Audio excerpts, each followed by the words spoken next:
جناب اتنی توہین، یہ بڑا مغرور ہے، یہ بڑا متکبر ہے۔ اس نے اپنے ایک خاص آدمی کو بلایا، 1000 لیرہ ذهبی، سونے کا 1000 لیرہ، اس نے اس کو تھیلی جو تھی اس آدمی کے سپرد کی۔ السلام علیکم ورحمۃ اللہ وبرکاتہ۔ بسم اللہ والصلاۃ والسلام علی رسول اللہ۔ معزز ناظرین اکرام، میں آج آپ کو کم و بیش 200-250 سال پہلے دمشق میں لے کے جا رہا ہوں۔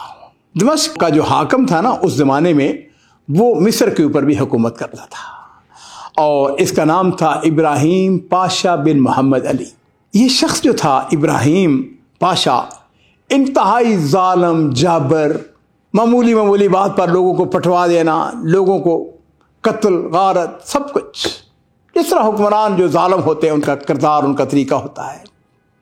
خیر، ہوا یوں عزیزو کہ دمشق کے اندر ایک بڑی عظیم شخصیت تھی، علمی شخصیت تھے، ان کا نام تھا سعید حلبی۔ حلب جو ہے نا، یہ سیریا کا بہت مشہور شہر ہے، اس کی نسبت سے سعید حلبی جو ہے، ان کا عزیزو درس ہوتا تھا جامعہ اموی کے اندر۔ شیخ سعید حلبی جو ہے، ان کی بڑی شہرت تھی اور ان کا شاگردوں کا حلقہ بہت تھا۔ اب ایک دن یہ ابراہیم پاشا کے دل میں آیا، اس نے کہا کہ میں بھی ان کے حلقے میں جاؤں، میں ان سے ملاقات کروں، ان کو دیکھوں وہ کیسے پڑھاتے ہیں، کیسے کرتے ہیں۔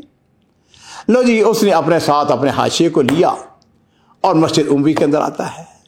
اب اس دن اتفاق ایسا تھا کہ سعید حلبی جو ہیں، انہوں نے اپنی ٹانگ جو ہے، اس کے اندر کوئی درد تھا یا کوئی ایسی کوئی پرابلم تھی، یا ویسے انہوں نے اپنی ٹانگ کو پھیلا رکھا تھا۔ دروازے کے ساتھ اپنے نشست جو ہے اس کے اوپر وہ ٹانگ جو ہے وہ پھیلا کے رکھی ہوئی ہے۔ اب اس دوران میں ابراہیم پاشا آ جاتا ہے۔ ابراہیم پاشا جو ہے، اس کا خیال یہ تھا کہ شیخ جس وقت میں آیا ہوں تو وہ اپنے درس کو چھوڑ کر اٹھ کے کھڑے ہو جائیں گے، میرا استقبال کریں گے۔ اب انہوں نے اپنی ٹانگ جو ہے وہ پھیلائی رکھی ہے۔ اب خلیفہ چاہتا یہ تھا کہ وہ ٹانگ کو سمیٹیں تاکہ میں گزروں، لیکن نہیں، انہوں نے بالکل پرواہ نہیں کی۔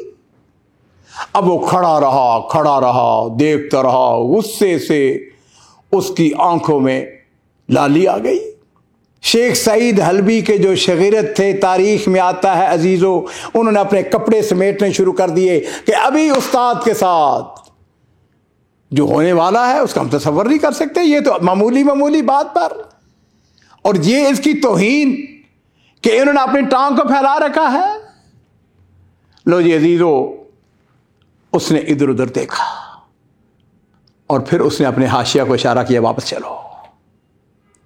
جس وقت واپس گئے تو جو ابراہیم پاشا کا حاشیہ تھا، اس نے کہا کہ جناب اتنی توہین، یہ بڑا مغرور ہے، یہ بڑا متکبر ہے، اس کا علاج ہونا چاہیے۔ کسی نے قتل کا، کسی نے جیل کا، کسی نے مارنے کا، کوڑے مارنے کا مشورہ دیا۔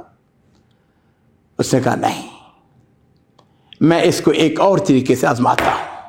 اس نے اپنے ایک خاص آدمی کو بلایا، 1000 لیرہ ذهبی، سونے کا 1000 لیرہ، اس نے اس کو تھیلی جو تھی اس آدمی کے سپرد کی۔ کہنے لگا ایسا کرو کہ جاؤ، جا کے میری طرف سے سعید حلبی کو، شیخ سعید حلبی کو میرا سلام کہنا، اور ان کو کہنا کہ سلطان نے آپ کو یہ گفٹ بھیجا ہے، اس کو قبول کیجیے۔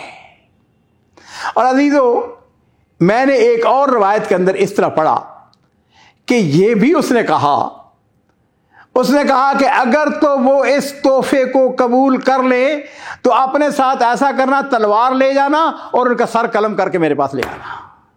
لو جی عزیزو، ہوا یوں کہ وہ جو خاص ابراہیم پاشا کا جو ایلچی تھا نا، وہ اس نے 1000، بہت بڑی رقم تھی اس زمانے میں، آپ کہہ سکتے ہیں کروڑوں میں بات بنتی ہے وہ جی، اس نے وہ تھیلی پکڑی ہوئی اور امام سعید حلبی کے پاس پہنچ جاتا ہے۔ جا کے اس نے کہا، امام، سلطان آپ کو سلام کہتا ہے اور آپ کی خدمت میں یہ تحفہ پیش کرتا ہے، آپ اس کو قبول فرمائیں۔ اور ناظرین اکرام، جو جواب انہوں نے دیا وہ سننے والا ہے۔ کہنے لگے، یا بنیا،